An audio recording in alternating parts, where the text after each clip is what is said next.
السلام علیکم پیارے بچوں، کیسے ہیں آپ؟ آج سے ہم اردو کہانی کا ایک سلسلہ شروع کرنے جا رہے ہیں۔ آج کی ہماری کتاب کا عنوان ہے پرانی کتاب، قصہ سیدنا ادریس علیہ السلام، اور اسے لکھا ہے اشتیاق احمد نے۔ عابد کے دروازے کی گھنٹی بجی۔ اس نے اٹھ کر دروازہ کھولا تو اس کا قریبی دوست فاروق کھڑا تھا اور اس کے ہاتھ میں کوئی کتاب تھی۔ السلام علیکم ورحمۃ اللہ وبرکاتہ۔ فاروق مسکرایا۔ وعلیکم السلام ورحمۃ اللہ وبرکاتہ۔ بہت دنوں بعد آئے، آؤ اندر آ جاؤ۔ یہ کتاب کیسی اٹھائے ہوئے ہو؟ یہی کتاب تو مجھے یہاں لائی ہے، فاروق نے جواب میں کہا۔ کوئی خاص بات ہے؟ کیسی کتاب ہے یہ؟ عابد نے حیران ہو کر پوچھا۔ مجھے نہیں معلوم۔ کیا مطلب؟ کتاب ہاتھ میں ہے اور کہہ رہے ہو مجھے نہیں معلوم؟ ہاں یہی بات ہے، لو تم بھی دیکھ لو۔ پہلے اندر تو آ جاؤ، عابد نے کہا اور اسے ڈرائنگ روم میں لے گیا۔ اب دونوں آمنے سامنے بیٹھ گئے۔ عابد نے کتاب فاروق کے ہاتھ سے لے لی۔ کتاب کافی پرانی اور بوسیدہ تھی۔ پرانی ہونے کی وجہ سے اس کا رنگ زرد پڑ چکا تھا۔ اس کے پہلے صفحے پر جو کچھ لکھا تھا وہ عابد پڑھ نہ سکا۔ وہ الفاظ نہ تو اردو کے تھے، نہ انگریزی کے، نہ فارسی کے اور نہ سنسکرت کے، غرض وہ کسی ایسی زبان کے الفاظ تھے جو اس نے پہلے کبھی نہیں دیکھے تھے۔ اس نے کتاب کو الٹ پلٹ کر دیکھا۔ اندر بھی وہی زبان نظر آئی۔ یہ کون سی زبان ہے؟ پتہ نہیں۔ تمہیں یہ کتاب کہاں سے ملی؟ دادا جان کی کتابوں کی الماری میں سے۔ دراصل جب سے دادا جان فوت ہوئے ہیں ہم نے ان کو نہیں چھیڑا۔ آج گھر والوں نے پروگرام بنایا کہ کیوں نہ ان کے کمرے اور کمرے کی چیزوں کی صفائی کر دی جائے۔ اس طرح الماری کی صفائی کرتے ہوئے دوسری عام کتابوں میں یہ کتاب ملی۔ ہم اس کو دیکھ کر حیران ہوئے کیونکہ دادا جان بھی غیر ملکی زبانیں نہیں جانتے تھے۔ پھر یہ کتاب ان کی الماری میں کیوں موجود تھی؟ ہم کوئی فیصلہ نہ کر پائے اور میں یہ کتاب تمہارے پاس لے آیا۔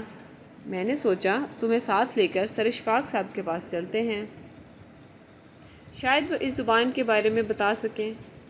چلو ٹھیک ہے، چائے پینے کے بعد چلتے ہیں۔ چائے وغیرہ سے فارغ ہو کر دونوں سر اشفاق صاحب کے ہاں پہنچ گئے۔ دونوں کا شمار چونکہ اچھے سمجھدار طالب علموں میں ہوتا تھا اس لیے استاد ان کی عزت کرتے تھے۔ اشفاق صاحب نے خوش ہو کر ان کا استقبال کیا، پھر خود ہی ان کی نظر کتاب پر پڑی۔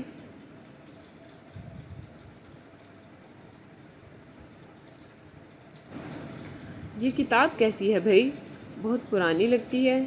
جی ہاں، اسی سلسلے میں آئے ہیں ہم۔ اوہو، وہ بولے۔ فاروق نے کتاب اشفاق صاحب کے سامنے رکھ دی۔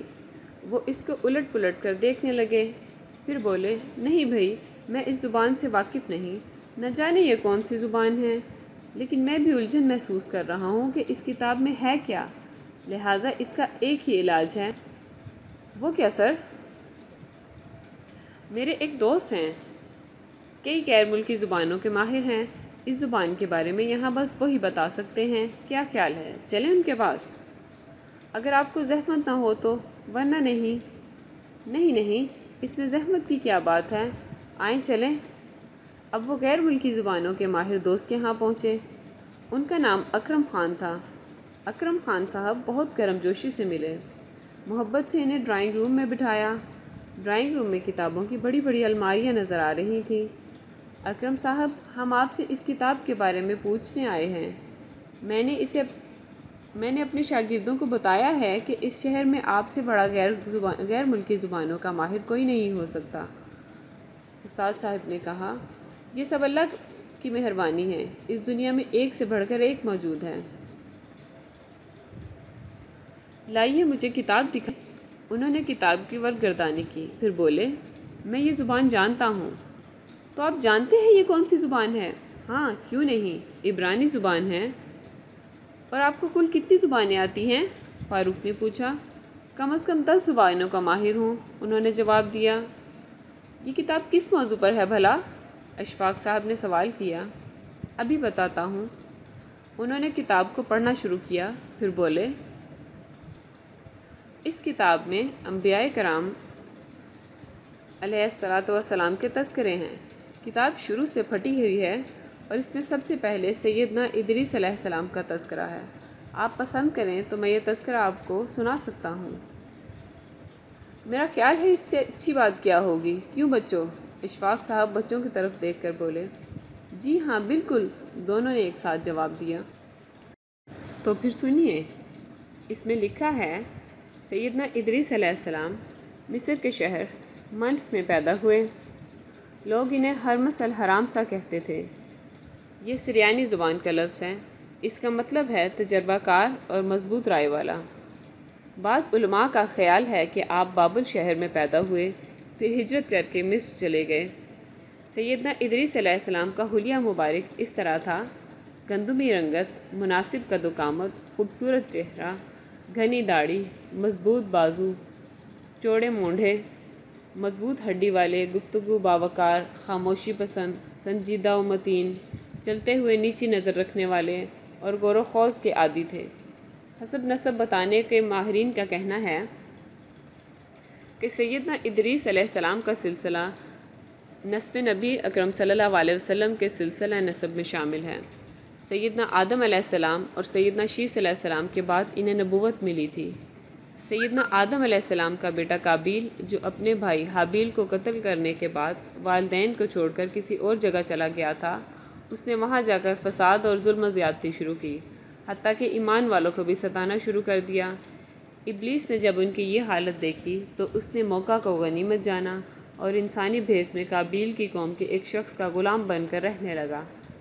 پھر اس نے بانسری شکل کی ایک چیز ایجاد کی اور اس کو بجانے لگا۔ لوگ اس کی آواز پر لٹو ہو گئے اور اس کے گرد بھیڑ لگا کر سننے لگے۔ پھر میلے کا ایک دن مقرر ہو گیا۔ اس میں ہزار مرد اور عورتیں جمع ہونے لگے۔ آہستہ آہستہ یہ لوگ بڑھنے لگے اور ان کا فساد بھی بڑھنے لگا۔ سیدنا ادریس علیہ السلام نے جب دیکھا کہ مفتدین ایمان والوں پر ظلم و زیادتی کر رہے ہیں، ان کا فساد بڑھتا جا رہا ہے اور سمجھانے کے باوجود یہ لوگ باز نہیں آ رہے، تو انہوں نے اپنے پیروکاروں کو جہاد کا حکم دیا۔ سیدنا ادریس علیہ السلام پہلے شخص ہیں جنہوں نے اللہ کے راستے میں جہاد کیا، غنیمتیں حاصل کیں اور دشمنوں کو قیدی بنایا۔ لیکن غنیمتیں اور قیدی ان کے لیے حلال نہیں تھے۔ نبی اکرم صلی اللہ علیہ وسلم پہلے رسول ہیں جن کے لیے غنیمتیں حلال کی گئیں۔ لیکن یہ بات یقینی ہے کہ جہاد سب سے پہلے سیدنا ادریس علیہ السلام نے کیا۔ انہوں نے جہاد کے لیے ایک لشکر تیار کیا، پھر اس لشکر کو 2 حصوں میں تقسیم کیا۔ ایک حصہ پیادوں پر مشتمل تھا اور دوسرا سواروں پر۔ چنانچہ بھرپور تیاری کے بعد سیدنا ادریس علیہ السلام نے قابیل کی قوم پر چڑھائی کر دی۔ حق و باطل کے درمیان زبردست معرکے ہوئے۔ آخرکار سیدنا ادریس علیہ السلام نے انہیں گھٹنے ٹیکنے پر مجبور کر دیا۔ انہیں بہت سا ساز و سامان لوٹ لیا اور لوگوں کو قیدی بنا لیا۔ قرآن کریم میں آپ کا نام 2 جگہ آیا ہے۔ ارشاد باری تعالیٰ ہے، اور اے نبی صلی اللہ علیہ وسلم، اسماعیل، ادریس اور ذوالکفل کا ذکر کیجیے، یہ سب صابر لوگ تھے۔ ہم نے انہیں اپنی رحمت میں داخل فرمایا، بلا شبہ یہ نیک لوگ تھے۔ اسی طرح سورہ مریم میں اللہ تعالیٰ کا فرمان ہے، اس مقدس کتاب قرآن مجید میں ادریس کا ذکر کیجیے، بلا شبہ وہ نہایت سچے نبی تھے اور ہم نے انہیں اونچی جگہ اٹھا لیا تھا۔ جی کیا مطلب اونچی جگہ اٹھا لیا تھا؟ ہم سمجھے نہیں۔ عابد اور فاروق بول اٹھے۔ اس آیت مبارکہ میں اللہ تعالیٰ نے سیدنا ادریس علیہ السلام کی تعریف بیان کرتے ہوئے انہیں سچا نبی قرار دیا ہے اور فرمایا، اور ہم نے انہیں اونچی جگہ اٹھا لیا۔ آخر یہ کیوں فرمایا؟ عابد نے حیران ہو کر کہا۔ اس سلسلے میں ایک روایت یہ ہے کہ سیدنا عبداللہ بن عباس رضی اللہ تعالیٰ عنہ نے کعب احبار رحمۃ اللہ علیہ سے پوچھا کہ سیدنا ادریس علیہ السلام کے بارے میں اللہ کے اس فرمان کا کیا مطلب ہے، اور ہم نے انہیں اونچی جگہ اٹھا لیا تھا؟ اس کے جواب میں کعب احبار رحمۃ اللہ علیہ نے فرمایا، اللہ تعالیٰ نے سیدنا ادریس علیہ السلام کی طرف وحی فرمائی کہ میں ہر روز آپ کے اعمال میں تمام بنی آدم کے اعمال کے برابر اضافہ کروں گا۔ اس سے غالباً ان کے زمانے کے تمام انسانوں کے اعمال کے برابر ثواب مراد ہے۔ ان کے دل میں خواہش پیدا ہوئی کہ ان کی نیکیوں میں بہت اضافہ ہو جائے۔ تب ان کے پاس ان کا ایک دوست فرشتہ آیا۔ آپ نے اس فرشتے سے کہا، میرے بارے میں موت کے فرشتے سے بات کریں تاکہ مجھے زیادہ مہلت ملے اور میں زیادہ نیکیاں کر سکوں۔ فرشتے نے انہیں اپنے پروں میں چھپا لیا اور لے کر آسمان کی طرف چل دیا۔ چوتھے آسمان پر فرشتے کو اوپر سے ملک الموت آتے ہوئے ملا۔ اس فرشتے نے ملک الموت سے ادریس علیہ السلام کی خواہش کا ذکر کیا۔ ملک الموت نے پوچھا، ادریس علیہ السلام کہاں ہیں؟ فرشتے نے کہا، وہ میری پیٹھ پر ہیں۔ یہ سن کر ملک الموت نے کہا، میں بھی حیران تھا، اللہ تعالیٰ نے مجھے بھیجا تھا اور حکم دیا تھا کہ چوتھے آسمان پر ادریس علیہ السلام کی روح قبض کروں، اور میں دل میں کہہ رہا تھا کہ وہ تو زمین پر ہیں، میں ان کی روح چوتھے آسمان پر کیسے قبض کروں گا؟ یہ کہہ کر ملک الموت نے ان کی روح قبض کر لی۔ چنانچہ اللہ تعالیٰ نے اس ارشاد میں اسی طرف اشارہ کیا ہے، اور ہم نے اسے ایک بلند مقام پر اٹھا لیا۔ اس بات کی وضاحت میں مصنف نے لکھا ہے کہ یہ اسرائیلی روایت ہے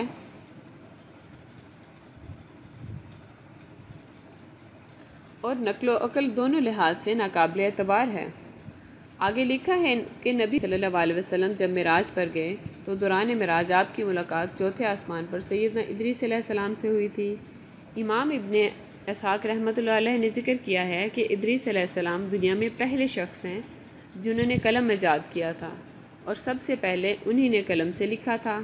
آپ کی پیدائش کے وقت آدم علیہ السلام زندہ تھے، اور آدم علیہ السلام کی وفات کے وقت آپ کی عمر 308 سال تھی۔ سیدنا ادریس علیہ السلام نے اپنی قوم کو بتایا تھا، میری طرح اس عالم دنیا میں دینی و دنیاوی اصلاح کے لیے بہت سے انبیاء آئیں گے۔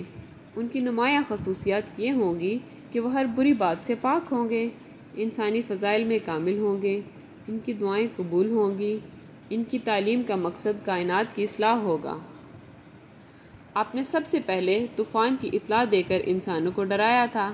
آپ کی تعلیمات یہ تھیں، اللہ کی ذات پر ایمان لانا، توحید پر قائم رہنا، صرف خالق کائنات کی عبادت کرنا، آخرت کے عذاب سے بچنے کے لیے نیک اعمال کرنا، دنیا طلب نہ کرنا، ہر معاملے میں عدل و انصاف کو پیش نظر رکھنا، مقررہ طریقے ہی پر عبادت کرنا، ہر ماہ کی 13، 14 اور 15 تاریخ کے روزے رکھنا، جہاد جاری رکھنا، زکوٰۃ ادا کرنا، پاک صاف رہنا، نشہ آور چیزوں سے بچنا، نظر اور قربانی میں اللہ کے نام پر جانور قربان کرنا، پھلوں اور پھولوں میں ہر موسم کی پہلی چیز صدقہ کرنا۔ آپ نے اپنی قوم کو یہ نصیحتیں فرمائیں، جہالت کے قریب بھی نہ جاؤ ورنہ علم میں کمال حاصل نہیں کر سکو گے۔ اللہ کی یاد اور نیک عمل کے لیے اخلاص ضروری ہے۔ جھوٹی قسمیں نہ کھاؤ، نہ دوسروں کو قسمیں کھانے پر آمادہ کرو، اپنے بڑوں کا ادب کرو۔